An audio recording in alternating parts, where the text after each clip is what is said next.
This is Straight Talk with Atlanta native Greg Penn, the Preacher Man, and his sidekick Shannon Jones. Frank discussions of issues affecting the ATL, Fulton County, the state of Georgia, the nation, and around the world. And now, here they are, live and in living color, the team of Jones and Fan, the Preacher Man. All right, we're here today with none other than Bishop Michael Canyon, and Pastor Willie Meeks of Sweet Honey in the Rock Restoration Church, and Pastor Canyon, pastor of the Assembly of Truth Church. And we're glad to have you gentlemen with us today here on Straight Talk. So let me just say this. I got full disclosure. You got me, Bishop. Hello. Shannon. Hello. How y'all doing? Shannon. Just chill, young man. Chill. Drink your coffee and chill. Okay. It's late getting here in the first place. And now you ready for my traffic report? You ready for my traffic report? Don't stop for the applause.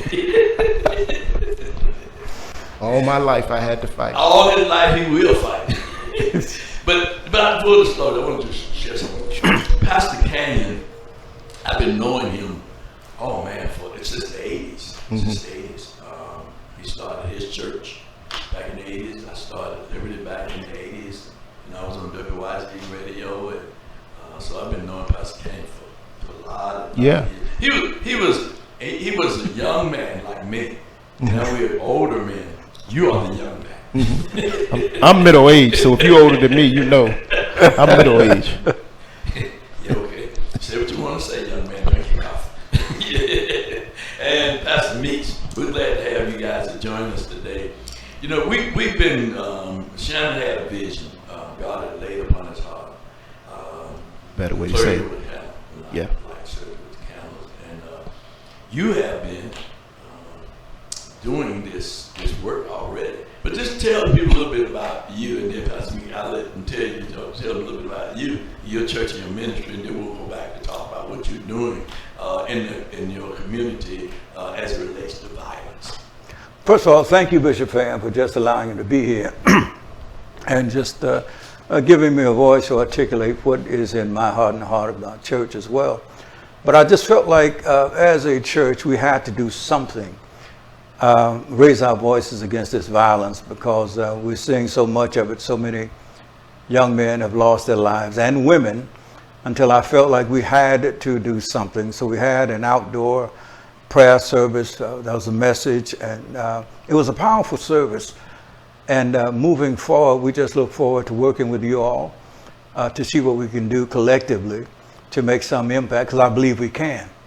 I believe there's a power in unity. And I believe that as we work together, we can definitely get something done, because change won't happen on its own. I think it's going to take men working toward change, who have a heart to see change and love this city and love our people.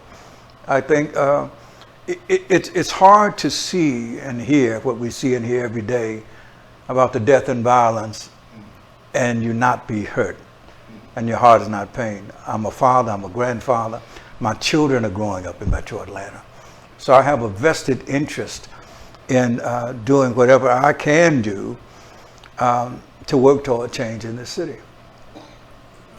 Well, let me just say this. Tell us a little bit about the Assembly of Truth Church and your ministry, your overall ministry. I know God has given this as work for you to do, but you've been out here in the battlefield a long time. Sometimes people don't know. You know, they see you now, but they don't know your beginning. You know, Pastor Jones is planning a church, right? And so you planted your church. God helped me, blessed me to plant this church. And Pastor Meeks, you planted your church. And a lot of people don't really understand the work of planting a church and getting the church up and running. And God gave you that vision many, many years ago. And tell us a little bit about the Assembly of Truth church. Well, it started in '85. And tell you the truth, man of God, I didn't know it at the time, but I was woefully unprepared. I had no clue what I was getting, had no real mentorship, what to do, what to expect. At that time, the organization I was part of, it was more about you start this church, which would add another church to the district. So when we went out, many times we were not really prepared. And I because I was not as prepared as I should have been, made mistakes along the way because I didn't know any better. But what you learn, you learn by experience. And the thing is, many times when you learn by experience, the lessons are painful, you know, but you do learn them. And we started out in Forest Park, and then we moved to the Ashby Theater. You know about the Ashby Theater. And then we moved to our current location on Hills Avenue. We've always had a heart and always done things community-wise. I started a nonprofit years ago called the Literacy Learning Initiative. Doing my research and study, I found that the average African-American fourth grader, when it comes to reading, they are a minimum of 2 grade levels behind Caucasian kids. If our kids can't read, they can't even read the Bible. That's right. So we started this literacy initiative to help our children read, called it Super Saturday. And every Saturday we had about 35 kids come to the church. We focused on reading, had games, had pizza, and things like that, because I felt like the church should be open to serve the community in more ways than just having church. Because some of them won't come to just the church service, but I believe that these additional ministries can be conduits through which we can bring them to church and get them to know Jesus Christ. So my wife has a purity program she does every year. We've taught kids how to use different silverware. We've taken them to nice restaurants so that they could put it into practice, what they have learned. And it's amazing when these kids go to these places. A lot of them have never been to nice restaurants. Many times, those of us who can, you go to these places, you take it for granted. But some kids from the inner city, live in the city, never, and they'll sit there kind of not knowing what to do, you know. So my wife has this program where she teaches them, she educates them, talks to them about child abuse. If anybody touches you inappropriately, tell somebody. And I think these are different things, different layers that have to be a part of reaching our community and solving the many issues that we're dealing with right now. Thank you so very much. So Pastor B, tell us about your church. Yes, I'm Pastor Will Mix, Sweet Honey Rock Restoration Church, 678 McDaniel Street. We moved there, and I had started a church in the suburbs back in the early 90s, and we called El Shaddai. And I thought we was going to have a church, but then we dissolved that church. Then we started Sweet Honey Rock. I said, I want to go to the city of Atlanta. I said, I have a passion for those people, because you see the homelessness, you see people without. And so when we came to the city of Atlanta, God had to do it. He put a love in my heart for the city of Atlanta, and he gave us the building where we're at. This mother was in the church named Eloise Palmer. She found this place, and I said, man, it's a good place. So we ended up purchasing the building, buying it. And we started different programs like feeding, clothing, and also we started programs like literacy. We have teachers teaching the kids how to read, and we started other programs like teaching young folks how to have their own business. We have young people that desire to be entrepreneurs. We're teaching them how to have their own business at an early age, and we also doing it with the adults, helping them to get their own business started. And we have seen so many people that was on the system have got off the system, and now they're back active, working. When I tell you those people have brilliant minds, they are managers, they're working in the down at the federal building, and they got the business started, and just to see a God change. And for a long time, Bishop Fan, thank God for you doing this. For a long time, we wanted to give up because we didn't see no hope. But now we see some hope that people are finally catching on, that how much God loved them and how much God cared about them. And a lot of times in the inner city, people feel like God don't care, because the church, the church is fine for to build up people in the four walls, but you got to get out there and get that faith and do real ministry and show people that you love them and that you care for them. And when we started doing that, we try to do a picnic every year, and we try to do a barbecue in our church. And the barbecue is for the neighborhoods that let us know we are there, and so that they can come out and eat food for free, and we give out clothes for free. And so we are trying to impact and change the neighborhood. I want to tell you this story. This was a little girl.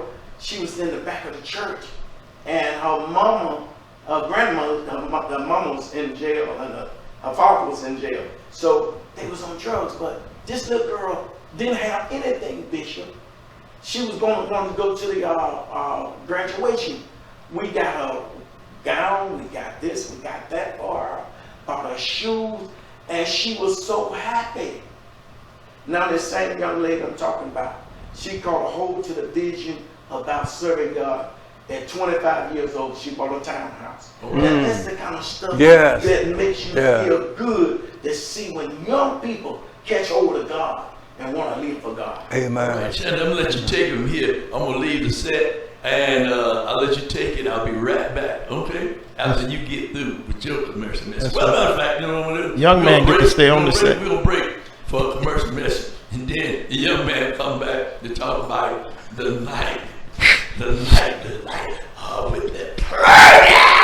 Yeah! Be right back. Greg Fan, the preacher man, with Brother James Grooms and Black History Facts, right here on Straight Talk. This is Minnie M. Gettings. She was the first black female postmaster ever in this country. She attended school in Lexington and Indianola, Mississippi, and later graduated from Fisk University at age 19. After graduation, Miss Gettings married Wayne W. Cox, who was the principal of the Indianola Colored School and the city's first black alderman in 1888. The couple were politically active, and as a result, Minnie M. Cox was appointed postmaster in Indianola, Mississippi by then-President Benjamin Harrison. Now, Mrs. Cox not only had the prestige of a presidential appointment, but as postmaster, Mrs. Cox had a salary of $1,100 a year and was the first postmaster in her community to have a telephone installed in her office at her own expense so that the local population could call to see if they had any mail. Well, needless to say, because of her race, Mrs. Cox was pressured out of her post. But then President Theodore Roosevelt, who continued to pay her salary, punished the whole town by having their mail rerouted 30 miles away until they gave Mrs. Cox her position back. They forgot her, but we won't. It's been Black History Facts with Brother James Groom right here on Straight Talk. Join us each and every Friday at 7 p.m. right here on YouTube and Facebook. So I just want to ask, first of all, it's an honor to have both of you here, and we're just so excited about what Clergy with a Candle is going to do in your community, and just seeing the camaraderie between the two of you and the ministry there. Both of you are planners, and planning is a different kind of work. It's prophetic in a sense. Yes. Because all of those prophets that built ministry is apostolic as well. You know, were planters. Yes. And they move to and fro. In your moving to and fro, the planning of your ministry, how has ministry changed, and the various needs of ministry changed or had to adapt to meet the needs of the people, brothers and sisters in your community? Well, I think it's changed dramatically. When I think back as a child, I grew up in Jones Avenue Church of God in Christ under Bishop George Briley. And I remember the neighborhood. I lived in a community called Pool Creek. It's like 75% of the people in that community went to church. Parents went to church, they brought the children to church. Over the years, that has dramatically changed. The church at one point was an integral part of the African American community. Whereas in our community, you went to church every Sunday. You were going to church. That's right. But now we live in an environment where people may come twice a month, once a month, to a great extent, it seems like people doesn't see the church or God as being relevant. Young people are saying the church is not relevant anymore. This is the truth about how they are thinking, you know. And I thought about that. As long as there is death, the church is relevant. As long as there is sin, the church is relevant. As long as there is evil, the church is relevant. And I think this is the message that we've got to keep putting out there, regardless of sometimes it seems to fall on deaf ears. And I think that is the challenge of the pastor, staying the course when many times everything outside of you is screaming what you're doing is not working. But inside of you, you got to know that you're doing what God told you to do. And you have to think in terms of eternity. This is much deeper than the here and now. Because many times if your thought processes are restricted to the here and now, you will get discouraged. I can tell you the number of times I thought about, this ain't worth it. Man, I'm tired. You know, it seems like you give so much, you get so little in return. You help so many people, and then there's so much ingratitude that you receive. And over a period of years, it seems to weigh on you. I've read, and I know it's true, when somebody in your family dies, you go through this process of grief. Well, the average pastor, you go through that grieving process almost week in, week out. Every time somebody leaves your church that you have invested in, that's a death. You lost somebody. People don't see it like that, and you know, you get to a place where it doesn't hurt as much as it did, but it still hurt. Because there was an investment that you made. And it's like when you start pastoring, God opens your heart, drops people in there. But I've said sometimes, God, I wish you'd open their heart and drop me in there too. Because it seems like they can leave me real easy sometimes. But you have to stay the course. You know, and then God will give you people that will just be with you. They will just stay with you and stay the course. So I think people's thinking and people's mentality and mindset about ministry has changed, you know. I could hear Moses and Paul and Jesus saying amen to what you just said. And to talk about the hurt of those spiritual disconnections for those that you have invested so much in. And people don't recognize the investment or value it. Right. Value it. And I think intrinsically in every pastor, to be a pastor, you have to have this love for people. Yes. You know, and you want to see them helped and made better. You know? Pastor Meeks? I would say from growing up in the church, I grew up in the church. My mother took me to church ever since I was like 2 or 3 years old, that I could remember that going to church, and people were more submitted and obedient to the pastor, willing to do what the pastor asked them to do, and they was willing to obey. But the generation of now, they asking the question, why? Why should I do that? What am I gaining from it? But this generation now is looking for true, authentic love. And if you show them true, authentic love, you have reached this generation, because that's what they're looking for. At home, the mama ain't at home, dad ain't at home, they out in the street somewhere, and they have to raise themselves. So therefore, they are looking for some leadership, somebody gonna be real to them. So when you can be real to these young people at this day and this time, you will reach them with love, because we have seen it happen in our own church, in the church where we pastor on McDaniel Street. We have seen it happen. When we show these young people love and do for them and express to them that you care, they want to talk to you. They want to talk to you about what you think about my boyfriend, what you think about me dating. And I said, well, baby, you going to school to be educated right now. You need to have your mind on that right now. I said, because if you turn on that love gene, you're going to forget about the books. And for the most part, they listen and they don't do it. So therefore, we are seeing the fruit of them. And when I say these kids, they are making A's in school. And so I have a thing about, when my kids make good grades, I'm always giving them $1 for an A. If you make a B, you get 50 cents. I'm trying to keep them encouraged in education. So therefore, I've been doing it ever since we've been pastoring in church.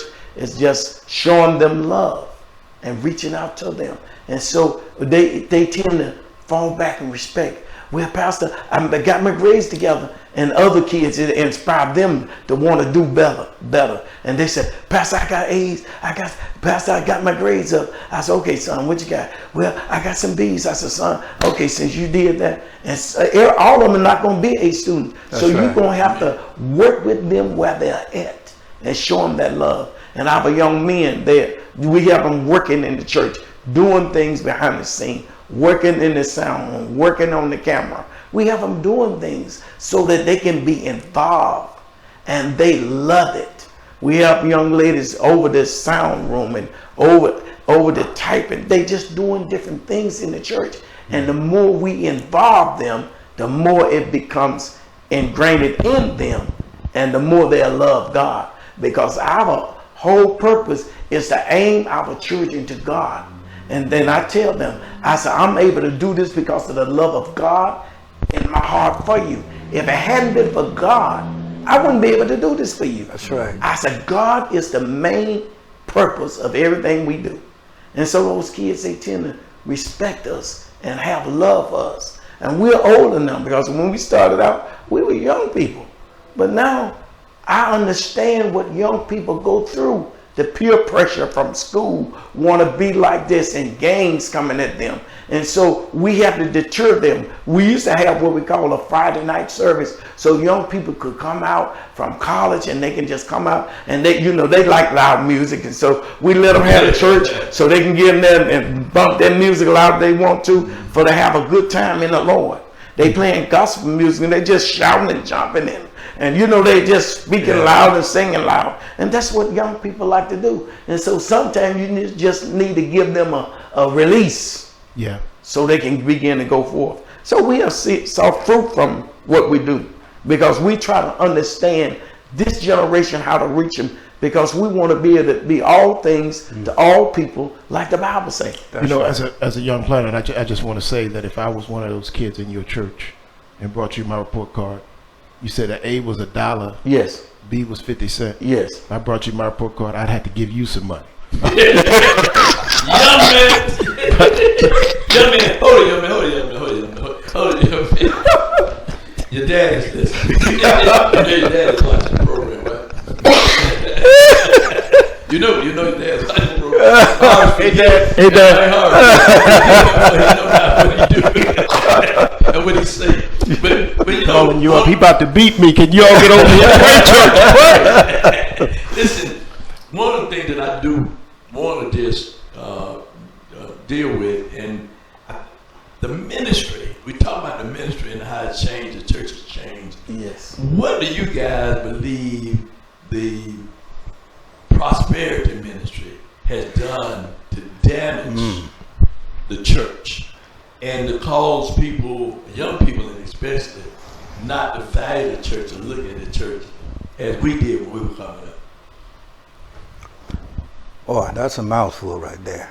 Can I just start off? I believe that the prosperity message has made us so selfish in the church, forgetting about everybody else. I got mine, you get yours. And a lot of time, the love message is getting lost because of the prosperity. Because the love message is everybody come along together.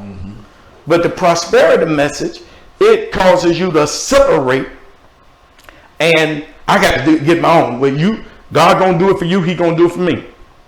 So the prosperity message have really pulled us from caring for each other, I believe. Yes. Okay. I really believe that. Yes. So that love you live in yourself is gone. Yes. Yes. Right. Man, you're right, Pastor. That love piece was huge. But I guess the way that I would have to answer this is like this.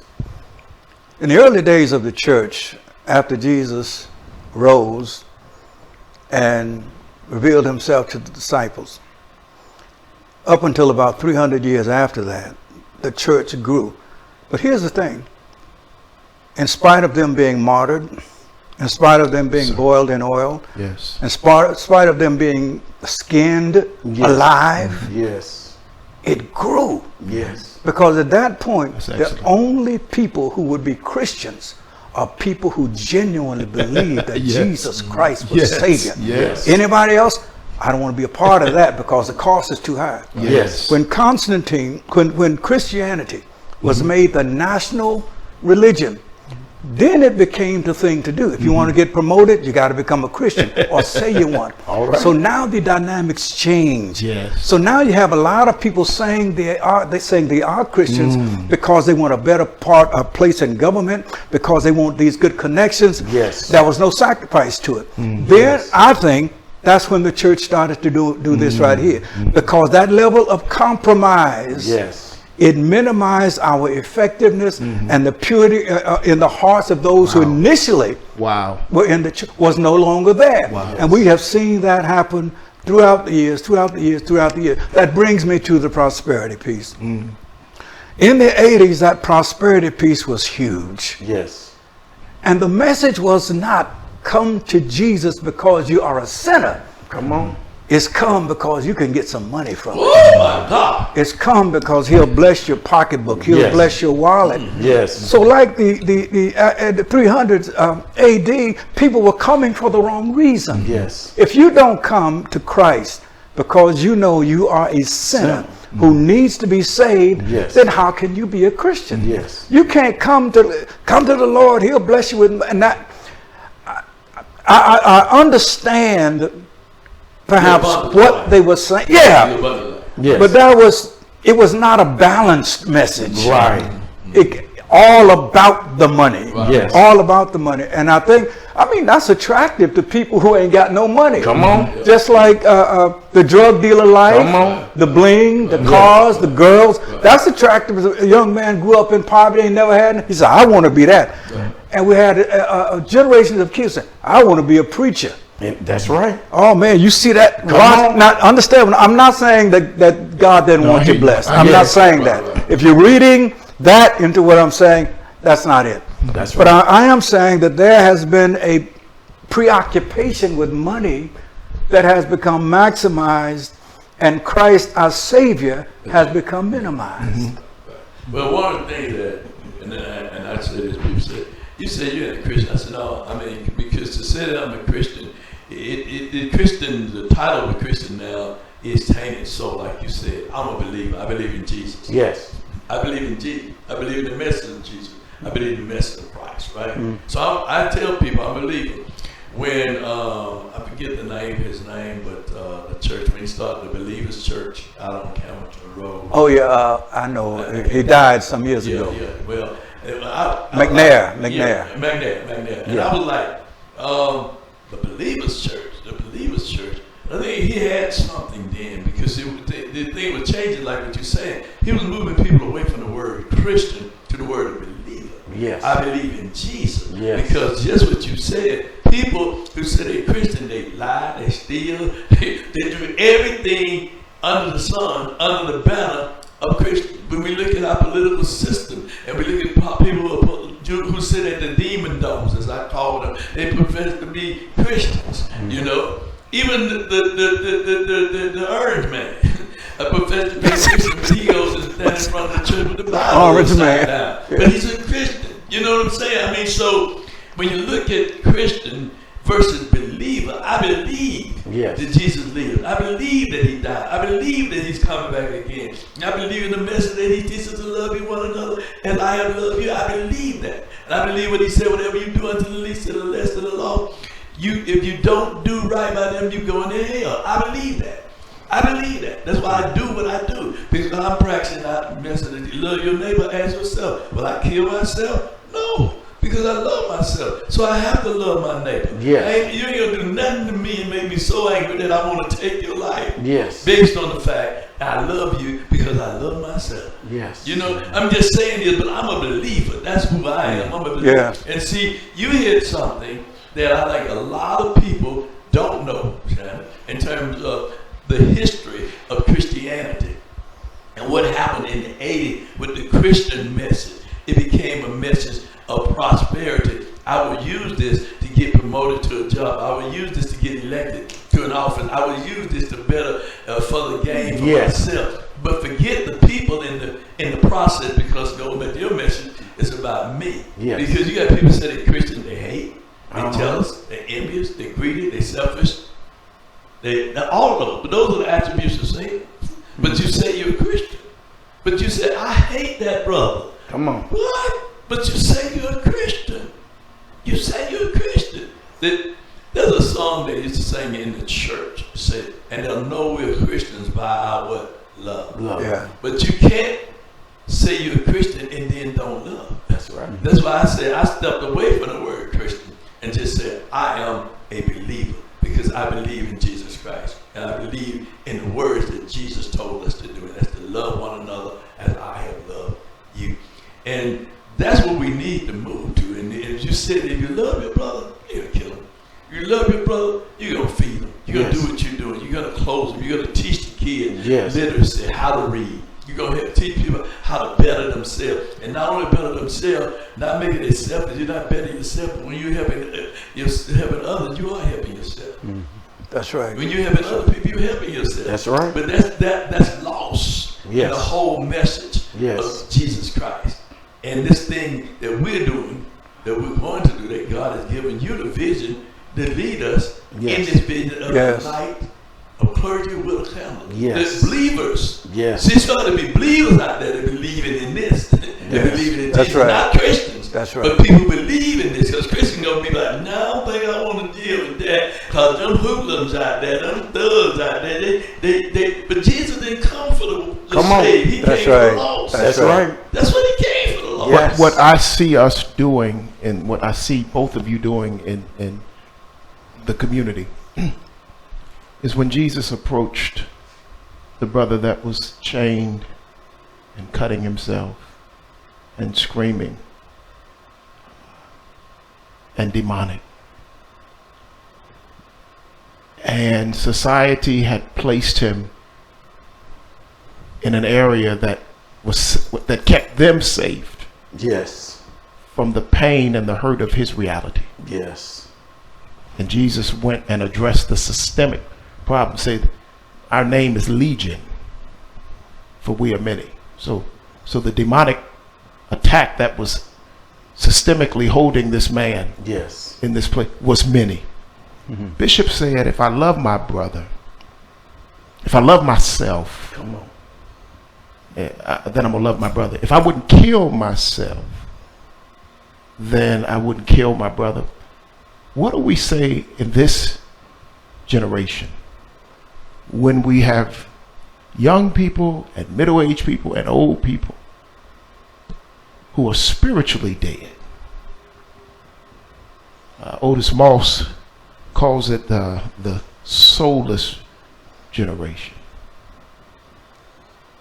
When we weren't, as you said, they took you to church.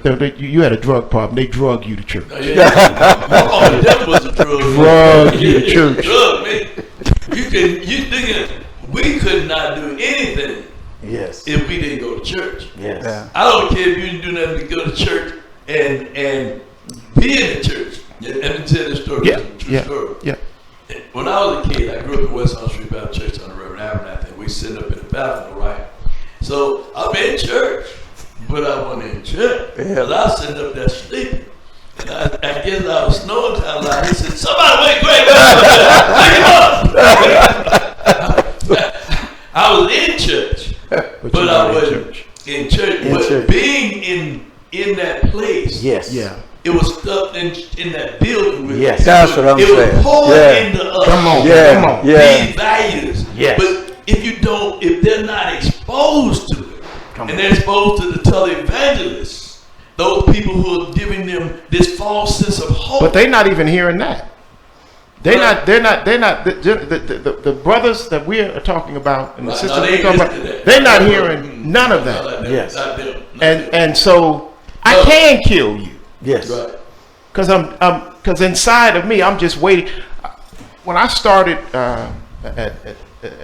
as youth minister at Ebenezer Baptist Church, I took the young people on what I called a roving sermon. And we walked around the community. And the children had never been in, they ready to have pizza with the pastor and all this stuff. And I said, we're going to go see what ministry is about. So we walked and we talked to the crack addicted. Yes. And asked them, are you on crack? And Marshall, one of the brothers, Marshall, said, yeah, I'm addicted to crack. And then young people asked him, how did this happen to you? Tell me your story. So we go from there and we look around. So we just walked around the community and they began to see. And I said, and that's why the church, right? That is the purpose of the church. Yes. It is to begin to address the needs of this. I said, sin did this, right? This is the effects of sin. Yes. And it starts in here. And then it spreads out to what we just call social sin. And then that's how you see the decaying of community. But when I'm dead to self, a young brother told me on that walk, he said, I'm hood rich. I said, what's hood rich? He said, Doc, I put on, I got my fresh shoes, clothes, this, that, and other. He said, I put on everything and I live day by day because tomorrow I might die today. So I get all I can. And I got my money on me today because I won't be here tomorrow. I won't be here the next day. So I kept going back to this young man and adopting him because I wanted to see him as a member of Ebenezer Baptist Church. And I kept going back and seeing him. And I began to see the issues that was going on before we could judge him. Yes. I had to see that at night, he wasn't in school, right? Because at night, his mama was out getting high. No one there at night for him. No one to cook him dinner. No one to ask him how was school. No one to ask him. This is his reality. Yes. And one day I saw him. He was mad and he was crying. I said, what happened? He said, my mama stole all my money. He was 15 years old. And what I tried to give him was the love that you're talking about and the presence. And to just keep him near and to keep talking to him. And I didn't have money to give him, but I had a prosperous soul to give him. Yes. And I wanted the prosperity of the soul to touch his soul and to let him know what the message of love and hope was, so that he, for one, did not see himself as someone that could die tomorrow. I mean, that was expecting to die today or tomorrow. I mean, we can all go when we go, but he was expecting to die. Yes. So if he's expecting to die, what else is he expecting to do? He's expecting to kill. He's expecting to steal. So how can we, with Clergy with a Candle, how can we as clergy, as believers, as leaders, go and address the systemic issues of these young men and women who are cutting themselves and dealing with the legion of demons that are attacking them systemically? How can we address that so that we can get to a place where they love themselves and wouldn't harm themselves with drugs and marijuana that ain't real marijuana, loud with formaldehyde in it and all of this stuff, popping all these pills, medicating themselves, self-medicating themselves, coping with the reality of living while dead spiritually.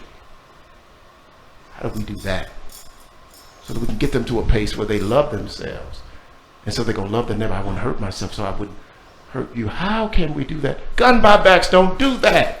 That's right. You know, I think, man, you said so much. Yes. You started. No, with but Constantine. Listen, we're going to start this. We're going to finish this conversation because, you know, it's going to be time for us to be getting off the air because we care. Oh, man, but there's so much to deal with. Yes. It really is. But I really appreciate you guys for coming and being a part of the work that you're doing in the community, the work that you're going to continue to do, and working with your effort that you're doing and that will start that God put in your heart to walk through the community, to pray, to talk to those people, to witness to those people about Christ and the love of Christ. So Shannon's going to talk a little bit and close it out with a night for candle. What we're going to be doing it at your church and your guys' community on the. Looks like it's going to be October the 7th. Right. We're going to gather at Bishop's Church, and Bishop, tell me the name of the church again. Assembly of Truth Ministries are located at 350 Hills Avenue, Southwest in Atlanta. That sign that you have in front of the building, what does that sign say? Young black men, I think it's between the ages of 16 and 25, account for 2% of the population, yet 30% of gun victim violence. We're calling all clergy. We're calling all clergy. It's an all call. This is a when the police calling all cars, it means whoever on this repeater that can hear us, it means for you to show up on October the 7th at 6 p.m. Clergy of various denominations, races, gender are coming together. We're going to give you a little light. It's symbolic of a candle that you will hold as clergy to light the darkness. Now, we can't light the darkness without the Holy Spirit sending the fire. Yes. But let me say this. When the students are ready, the teacher can teach. When the students are ready, the teacher can teach. Hear me, clergy. He said that he came and saw them in the valley. Matthew 5. He saw them in the valley. And he went up on the mountain. And the disciples went up on the mountain. And he sat and taught them on the mountain. It's time for the clergy to come outside the four. You're doing a wonderful work in the four walls. And we thank God for you. Now we're calling you to join with all of us. Yes. As we come outside of the four walls, because the earth is the Lord's and the fullness thereof. We've got to take spiritual authority. Hear me. We've got to take spiritual authority, because the enemy is coming after our young people. Yes. The enemy is coming after the future. The enemy is trying to attack the church, not inside the four walls, but the enemy is trying to taint that which we are trying to evangelize and to bring in. So while the enemy is working on the outside, it's time for clergy to get together. October the 7th, Clergy with a Candle. Want you to come in your collar, come in your robe, come in your suit, come in your sweatsuit. However you come, just come and be there with us as the Holy Spirit leads us in prayer and guides us to be a presence. And I believe that when we stand together, we're going to see clergy. But the enemy, Babylon, is going to see the mighty presence of God. Yes. And we're going to go into this community, into every county in the metro area. And we are going to light the darkness as we make our way to a night of light. We bring all of those marches and prayer walks together, and we converge on one place, and we have a night of light. So the first night of light, the first Clergy with a Candle, will be at Bishop's Church, and we're going to put information there for you. We're going to keep talking about it.